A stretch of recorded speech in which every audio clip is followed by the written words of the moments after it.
देवियों और सज्जनों, जगदीश सोशल मीडिया नेटवर्क में आप सभी का दिल से स्वागत।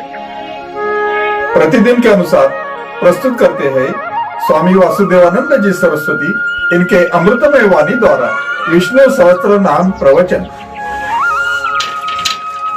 प्रथम नमन आपको। जय गुरुदेव।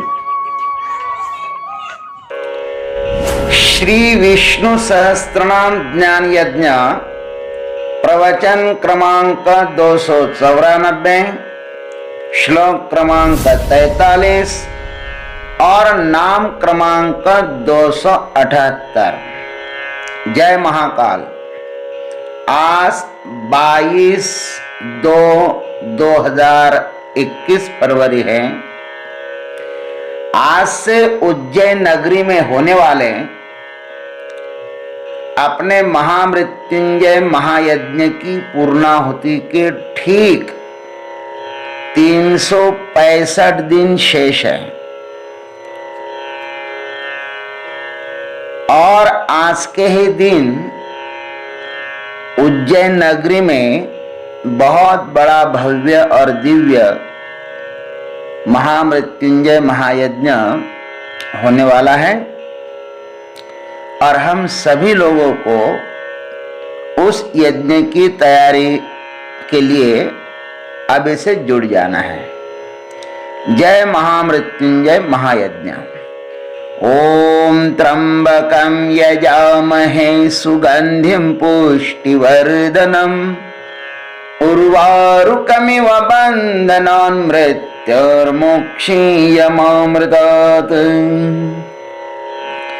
समस्त जन कल्याणि निरतं करुणामयं नमामि चिन्मयं देवं सद्गुरुं ब्रह्मविद्वरं शान्ताकारं भुजगशयनं पद्मनाभं सुरेशं विश्वाधारं गगनसदृशं मेघवर्णं शुभांगं लक्ष्मीकान्तं कमलनयनं योगिभिर्ध्यानगम्यं वन्दे विष्णुं भवभयहरं सर्वलोकैकनाथम्।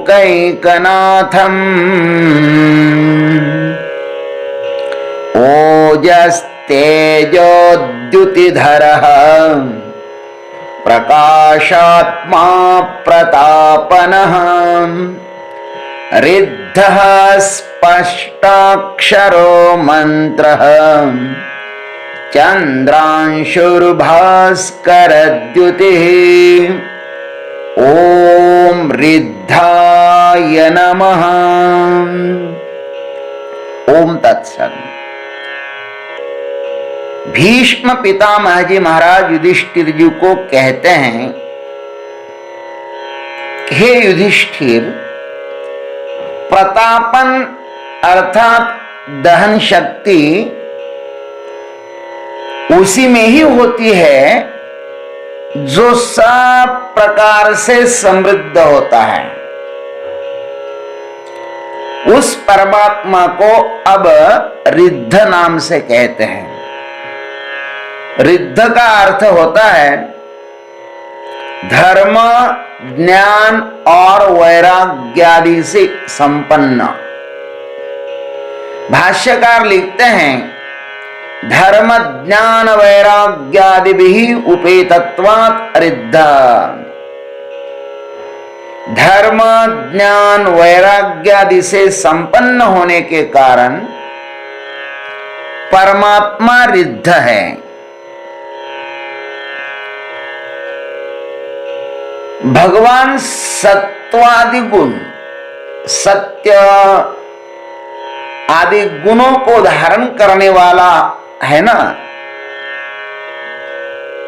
इसलिए श्रुति ने भी उन्हें कहा ऋतम एकाक्षरम ब्रह्म। श्रुति कहती है ये ऋत जो है ना वो एकाक्षर ब्रह्म ही है।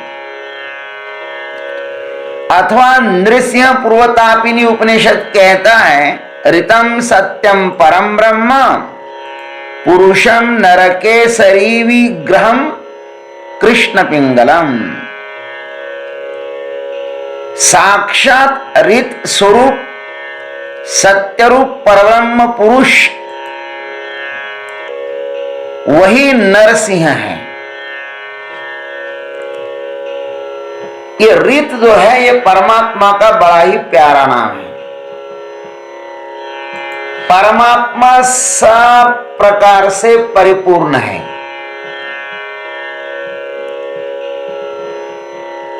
उसमें सब सद्गुण पूर्णता से विद्यमान है। इसलिए श्रुति उसको पूर्ण नाम से संबोधित करती है। परमात्मा कैसा है?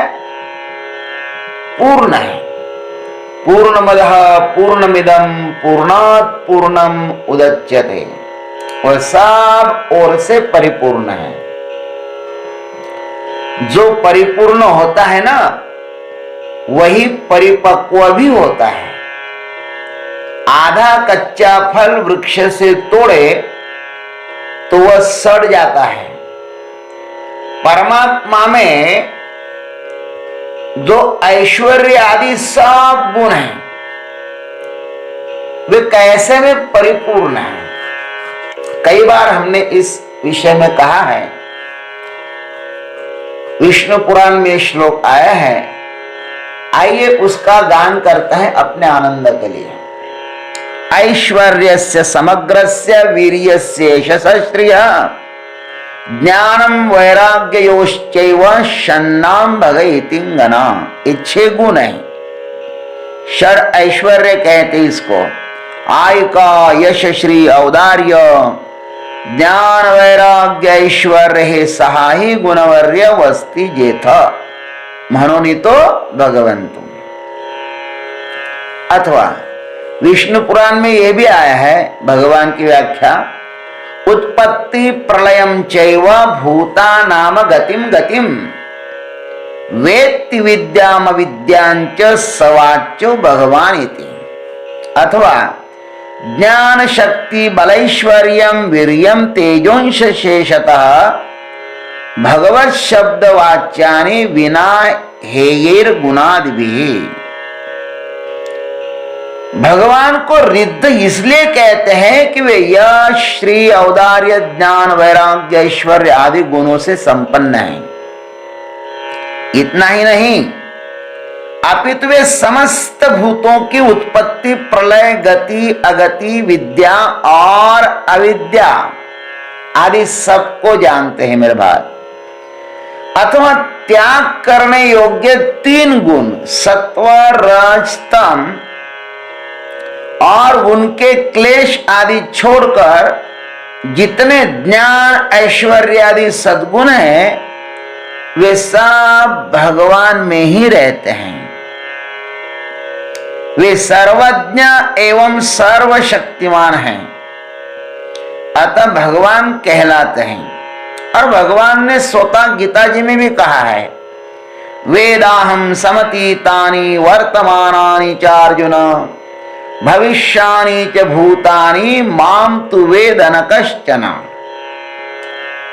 हे अर्जुन, मैं जो प्राणी भूतकाल में हो चुके हैं और वर्तमान में हैं और जो भविष्य में होंगे उन सब प्राणियों को पूर्णतः जानता हूं। परंतु आश्चर्य है कि मुझको कोई भी श्रद्धा भक्ति विहीन मूढ़ पुरुष नहीं जान सकता। भगवान का ज्ञान अधूरा नहीं है, पूर्ण है और वह भी असंदिग्ध है। हमारे पास आंशिक ज्ञान है, एक है तो एक नहीं है। हमें किसी एक विषय का ज्ञान है तो दूसरे विषय का ज्ञान नहीं है। किंतु परमात्मा के लिए प्रत्येक वस्तु प्रकाशित ही है। जैसे हमारे शरीर के प्रत्येक अवयव को, प्रत्येक फंक्शन को, उनकी उत्पत्ति को, उनके विनाश को वो परमात्मा अच्छी तरह जानते हैं, बहुत बढ़िया ढंग से जानते हैं। इसके कब उत्पन्न हुआ है, कितने दिन तक रहेगा और कब मरेगा, इसके बारे में वो जानते हैं। मरकर कहां जाएंगे ये भी उनको पता है। और हम एक एक विषय पर भी पीएचडी कर लें तो भी हम उसका एक अंश ही जानते हैं। 99% हिस्सा अंधेरे में ही होता है हमारा। पूर्ण ज्ञान क्या होता है इसका दृष्टांत हमारे पास कोई भी नहीं है। दूसरों को जानना तो बहुत ही दूर की बात है, हम खुद भी हमारे बारे में नहीं जान सकते। स्वयं को जानते होते तो दुखी न होते। वही दूसरों पर आसक्त होता है जो स्वयं से अपरिचित है। हम जो कुछ भी बोल रहे हैं वह शास्त्र से वर्णित ही बोल रहे हैं। शास्त्र में जो लिखा है ना वही हम बोलते हैं, अथवा हमारे सिद्धों का जो सिद्धांत है वो बोलते हैं। यह रिद्ध नाम भगवान का अनुभव है और हमारे लिए सिर्फ प्रवचन है। गीता भगवान का अनुभव है और हमारे लिए सिर्फ प्रवचन है। अनुभव और प्रवचन इन दोनों में बहुत ही अंतर होता है। मानसिक एवं बौद्धिक विचारों का संग्रह प्रवचन है और आत्म साक्षात्कार अनुभव है। प्रवचन दूसरों के लिए होता है और अनुभव स्वांत सुखाय होता है। प्रवचन दिया जाता है, अनुभव नहीं। भगवान के पास अनुभव है ना, इसलिए उसको इस संसार में कोई भी कर्तव्य कर्म करना शेष नहीं है। न मे पार्थास्ति कर्तव्यम त्रिषु लोकेषु किंचन, ऐसा भगवान कहते हैं। भगवान अनुभवी होने के कारण सब कुछ बड़े आनंद के साथ छोड़ देते हैं। पकड़ने का काम अज्ञानी ही करते हैं। अज्ञानी को छूटने का डर होता है, ज्ञानी को नहीं। ज्ञानी तो नित्य मुक्त होता है।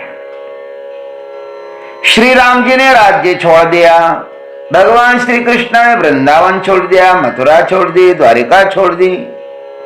पांडवों ने भी हंसते हंसते साम्राज्य छोड़ दिया। जा घरी कुल स्त्रिया राज्य रानी व संपत्ति, हे सुख सांडुनी का सया योग सेविती। ऐसे महान पुरुष थे, उन्हें बड़े आनंद के साथ छोड़ दिया। और छोड़ने का प्रेरक आनंद ही होना चाहिए। हम जिस आनंद के साथ इस संसार में आते हैं ना, उसी आनंद के साथ यहां से जाना भी चाहिए। यही है जीवन की समृद्धि। जो भी परमात्मा भाव को उपलब्ध हो जाता है ना, उसमें ही यह समृद्धि देखने को मिलती है। इस रिद्ध का आशीर्वाद हमें भी प्राप्त होवे, इसलिए हम इन्हें बड़े प्रेम के साथ शतशः नमस्कार करते हैं और कहते हैं कि हे प्रभु, ये समृद्धि, ये रिद्धि हमारे भीतर भी प्रवेश कर लें। ओम तत्सत। जय गुरुदेव, जय जगदीश्वर, जय जय महाकाल। अभी आप सुन रहे थे स्वामी वासुदेवानंद जी सरस्वती इनके अमृतमय वाणी द्वारा विष्णु सहस्त्र नाम ज्ञान यज्ञ प्रवचन का अगला भाग लेकर कल सुबह फिर उपस्थित होंगे। हरिओम।